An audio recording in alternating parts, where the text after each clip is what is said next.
आज आपल्या नांदूर सिंगोडे ह्या ठिकाणी भागोजी नाईक यांचं दिव्य भव्य स्मारक ह्या ठिकाणी आज झालं। खूप असा आनंद वाटला आणि माझ्या बहिणीच्या डोळ्यातनं मी अश्रू बघितले मगाशी जेव्हा साहेबांनी ज्या ठिकाणी उद्घाटन केलं।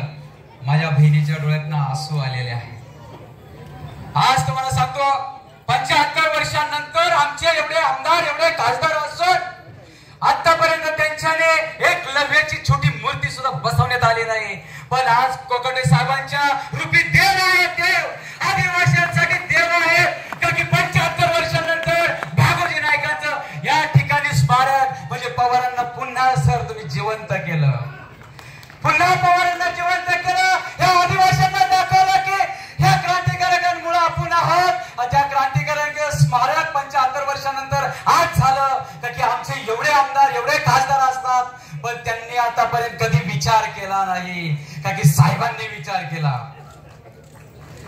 आणि महाराष्ट्राचे उपमुख्यमंत्री अजितदादा पवार आज मला त्यांना पाहून छत्रपती शिवाजी महाराज आठवले का की आज शिवाजी महाराजाबरोबर आम्ही मावळा म्हणून आज त्यांच्या बरोबर फिरलो संघर्ष केला असेल।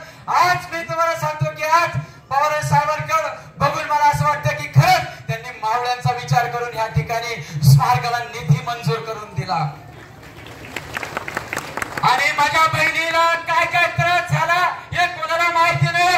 निम्या रात्री पोलिसांनी यायचं, कधी बी पोलिसांनी यायचं, माझ्या बहिणीला उचलून त्या पोलीस स्टेशनला न्यायचं का की या वारसाला एवढं काही लढावं लागलं, या वारसाला एवढं काही कष्ट मेहनत करावं लागले। पण तुम्हाला सांगतो साहेबांचा एवढा मोठा हात माझ्या बहिणीवर डोक्यावर होता की एवढा केस सुद्धा वागडा करू शकले नाही। आणि मी शबरीमाता अध्यक्ष माझ्या बहिणीला सांगतो आता जो तुम्हाला न्यायला येईल तुमच्या गल्लीतून तो पोलीस बाहेरच जाणार नाही। हा दीपक वडेचा शब्द राहील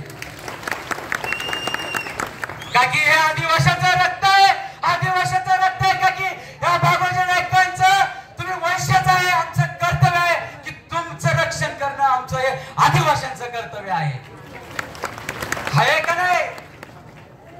असंच मला वाटतं दर तालुक्यामध्ये दर जिल्ह्यामध्ये तुम्हाला सांगतो अजिबात आपल्या आदिवासी आमदार खासदार आदिवासी मंत्र्याच्या पाया पडू नका। इतर समाजाचे आदिवासी नसताना खासदार आमदार आपले काम येतात त्यांच्या पाया पडा, पण आपले स्मारक बांधून घ्या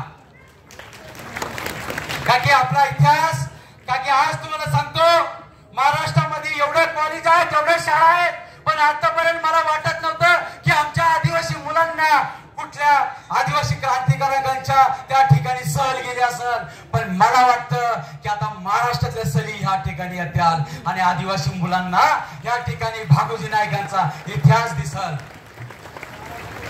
थोडीशी वेळ फक्त 5 मिनिटं मला भेटले होते, पुन्हा कधी वेळ भेटला तर 100% बोलेल। जय आदिवासी, जय क्लेम, जय महाराष्ट्र।